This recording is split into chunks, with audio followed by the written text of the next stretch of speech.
What's going on, everyone? It's time to talk about another classic horror film review. Today, we're going to be diving into another Universal Classic Monsters film in the box set. So, yeah, today we're going to be finishing off the last Invisible Man movie, and that is Abbott and Costello Meet the Invisible Man. Obviously, it needs some comedy thrown in there, some better comedy than there was.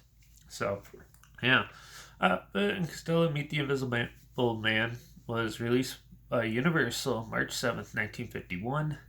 Written by Robert Lees, Frederick L. Ronaldo, and John Grand. Produced by Howard Christie and directed by Charles Lemont. And yeah, he's done other films like Abbott and Costello Meet Dr. Jekyll and Mr. Hyde, Abbott and Costello Meet the Mummy, Abbott and Costello Meet Keystone Cops, Abbott and Costello Go to Mars, tons of other ones.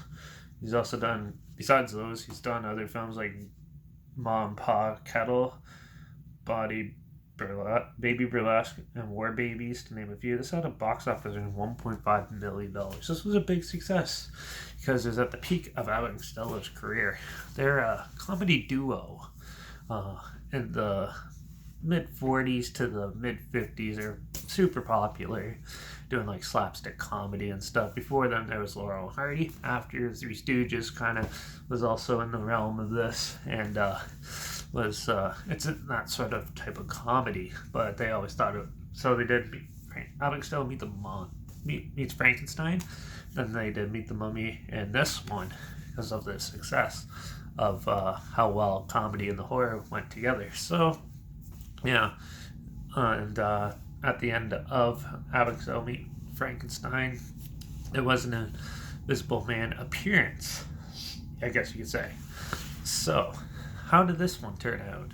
Well, Abbott and Costello play some new detective just straight out of the school and help a framed boxer as he goes invisible, like figure out what's going on and who's trying to frame him and stuff.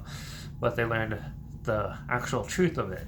And yeah, this one sadly I think is the weakest one out of the three I've talked about. So yeah, this one has some slapstick comedy. It has all your typical Invisible Man things that we're accustomed to now after watching all these films.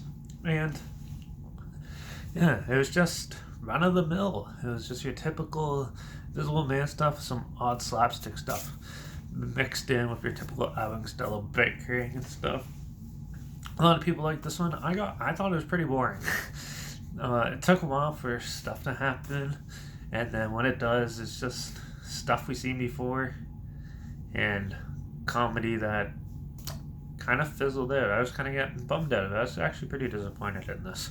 So I was all fired up, ready to go, watch it, and then sure enough, ended up being a downer. So yeah, the special effects and stuff in it is good. Obviously the acting and everything's really good in these. Yeah, the cinematography is pretty good too, and of course it's black and white, so half the people watching this probably won't even check it out. But yeah, it's an amusing little comedy, but I just wish they could have done so much more and so much better with it, I thought. And it was just, like I said, run of the mill. There's not much else to say about it. It was just hard to stay awake for it and to watch it because it was just slower than the others and not as interesting. So yeah, Abbott and Costello Meet the Invisible Man, I'm gonna give this one a 3 out of 5.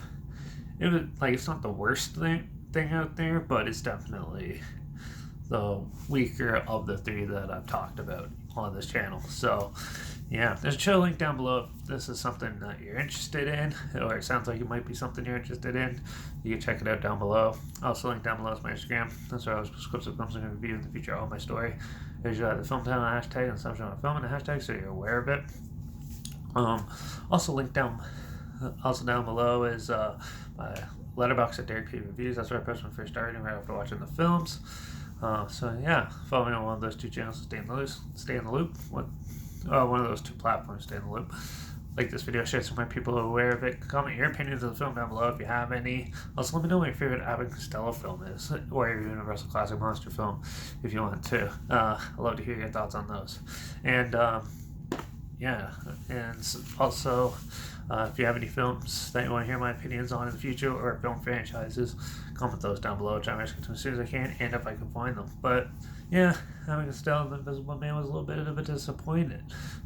But this is the last one of the Invisible Man films. We got 2 more Creature from the Black Lagoon films to do, and one other one. Then we're done the all like 30-something films on the classic Universal Monsters era. So yeah. So make sure you ring that bell, because tune in next time, because we're going to do Revenge of the Creature, the second Creature from the Black Lagoon film. So yeah. Also make sure you subscribe, so if we find something weird, obscure, odd, they never thought of checking out together, or so you hear my opinions on popular films or classic films like this one. Yeah, so make sure you subscribe, and yeah, that's it for this one. Yeah, just a quick little talk about Abbott and Costello and the Invisible Man and how I was disappointed in it. But hopefully there's a little more to talk about in the next one, so but we'll see how that goes. So till then, watch out for all those kooks talking to invisible people out there, or so they think. And I guess I'll see you all in the next one. So till then, cheers.